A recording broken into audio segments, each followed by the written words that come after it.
All right, let's see here. But yeah, it's funny. I am remembering Gresham's law. It's the law of like what is good money, what is bad money, and that normal people don't actually always know what good money actually is. A great example of what good money is would be gold. Gold is good money. Um, but anything that is shit money would be things would be like currencies that are not backed by anything. Would be anything that people perceive, if it has perceptual value but nothing of real utility to offer, then that's one thing. It's not a good thing. Based things that matter like utility, that matters. Gold has utility. Gold has usefulness. Usefulness and utility matter. So that's why gold is always so great. So that's why gold always holds value. It's very malleable. You could throw it at the bottom of the ocean. It's still going to be in the same condition it was. Gold is great. I love gold. Um, but yeah, silver is also good money. I would say another thing people don't always think about good money. Good money is really anything that's non-duplicatable. So that's another reason why I always say people who save money are always going to lose in the end, because the U.S. government can print dollars any day of the week. You're always, if you save money and you don't at least get some sort of yield off of it, you're always going to lose no matter what to inflation. But and that matters. That matters heavily. So you don't necessarily want to lose to inflation. That's a big deal to, at least it's a big deal to me. Um, yeah, my goal is to never lose to inflation. Fuck that. Um, I mean, just depends, man.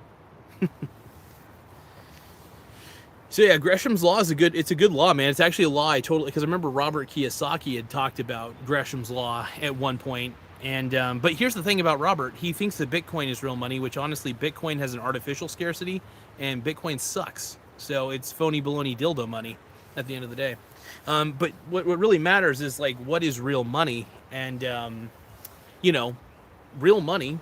So here, there's a difference. The one thing is people don't realize there's a difference between currencies and money. People are like, well, people ask, aren't currencies and money the same? They're not the same thing.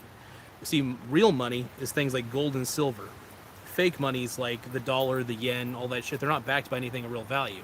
So real money is actually gold and silver at the end of the day, because yeah, the government can't print it. If the government can print it, stay away from it.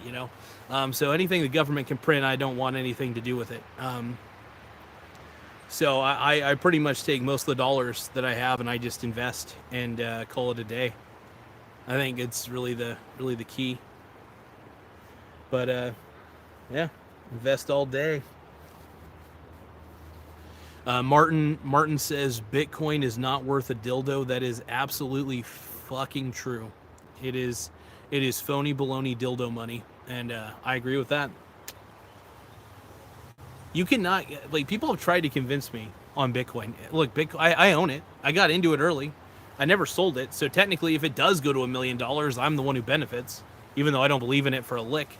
But I do bet. I believe that betting against it's the smartest move, and I'm proud to bet against it. I will always bet against the dumb money. Yeah, all day, every day, man. You got to bet against that dumb money 24/7, all day, every motherfucking day. I should do some fake raps though. It feels good to do the show out in public, with my unlimited data, Mr. Data. But yeah, I just I don't know. I kind of have to admit that I'm done with all of it, man. But as long as I play it smart, honestly, doing 10 deliveries a day, I think, for 5 days a week. Let's see, because I get a lot of the higher paying deliveries, so at least get 50. Most of that's tax deductible because it's tax deducted.